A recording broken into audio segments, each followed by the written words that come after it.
আমার পিছনে যে বীজটা আপনারা দেখতে পাচ্ছেন এটি হলো গুলিয়াখালী সমুদ্র সৈকত, যেটি অবস্থিত চট্টগ্রামের সীতাকুণ্ডে।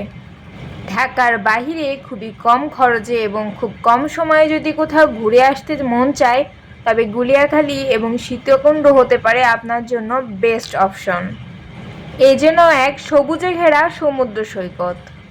সীতাকুণ্ড ভ্রমণের জন্য আমরা বাছাই করেছিলাম ঢাকা থেকে চট্টগ্রামগামী মেল ট্রেন, যেটি ঢাকার কমলাপুর রেলওয়ে স্টেশন থেকে রাত 11টা 45-এ ছেড়ে এসেছিল চট্টগ্রামের উদ্দেশ্যে এবং সকালে 7টা 45-এ আমরা সীতাকুণ্ড স্টেশনে নেমে পড়লাম। এবং সীতাকুণ্ড স্টেশনে নামার পরেই হাতের পাশেই আপনারা অনেক হোটেল পেয়ে যাবেন সকালের নাস্তা সেরে নেওয়ার জন্য।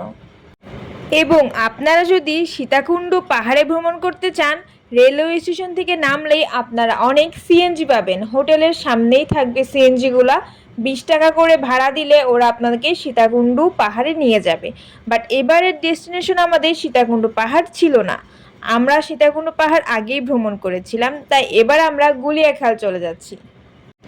গুলিয়াখাল যাওয়ার জন্য রেল লাইনের পাশের হোটেল থেকে সকালের নাস্তা শেষ করে আমরা বাজার পার হয়ে অপোজিট সাইডে চলে আসলাম। অপোজিট সাইডে চলে আসলে এখানেই আপনারা গুলিয়াখালী যাওয়ার অসংখ্য সিএনজি পেয়ে যাবেন। ওই তো হাতের উপরেই দেখা যাচ্ছে মেন রোড, মেন রোডে অনেক বাসও দেখা যাচ্ছে, তার নিচেই এই সিএনজিগুলো গুলিয়াখালী যায়।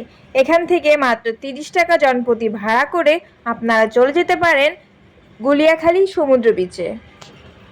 যদি আপনারা পুরো একটা সিএনজি রিজার্ভ নিতে পারেন তাহলে সেটা আপনাদের বিষয়, কিন্তু আমাদের সাথে কিছু লোকাল পিপলও উঠেছিল, যার কারণে আমাদের খরচ পড়েছিল জনপ্রতি 30 টাকা করে। এবার আসি দুপুরের লাঞ্চের বিষয়ে। আপনারা গুলিয়াখালী সমুদ্র বিচে ঘুরতে গেলে এখানে অনেক হোটেল পেয়ে যাবেন, যাদের সাথে চেঞ্জিং রুমও আপনারা ফ্রিতে পেয়ে যাবেন। সমুদ্র বিচ থেকে আপনারা ভিজে আসার পরে ফ্রিতে এখানে চেঞ্জিং করতে পারবেন।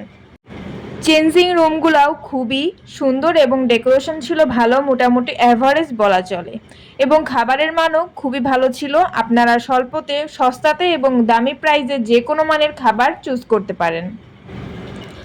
আমরা কিন্তু গুলিয়াখালী আসার আগে মহামায়া লেক সকাল সকাল ঘুরে এসেছিলাম, যার কারণে আমাদের গুলিয়াখালী আসতে দুপুর হয়ে গিয়েছিল এবং দুপুরের লাঞ্চের পরে আমরা ঘুরতে বের হলাম গুলিয়াখালী সমুদ্র বিচটা দেখতে।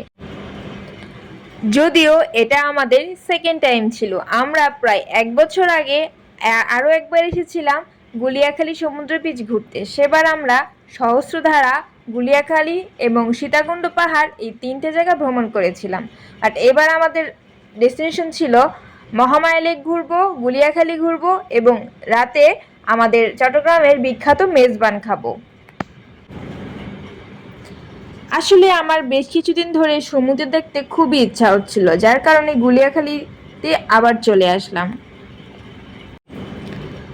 আর গুলিয়াখালীতে আসলে সব থেকে ইন্টারেস্টিং পার্ট থাকে আমার এই দোলনা খাওয়া। এই দোলনার জন্যই মনে হয় কি গুলিয়াখালীতে আমি সারা জীবন থেকে যাই। সমুদ্রের পাশে সমুদ্রের হাওয়া খেতে খেতে এত সুন্দরভাবে দোলনা খাওয়ার মোমেন্টটা আসলেই অসাধারণ ছিল। যদিও এখন ভাটার সময়, ভাটা শুরু হয়ে গিয়েছে বলে একদম ডাঙায় খুব একটা পানি নেই, পানিটা অনেক দূরে চলে গিয়েছে। আর গুলিয়াখালীতে কিন্তু সচরাচর মানুষের আনাগোনা একটু কম থাকে। আপনারা যদি ট্রাভেল লাভার হয়ে থাকেন এবং ঘুরতে পছন্দ করেন তাহলে অবশ্যই গুলিয়াখালী সমুদ্র বিচটা ঘুরে আসতে ভুলবেন না।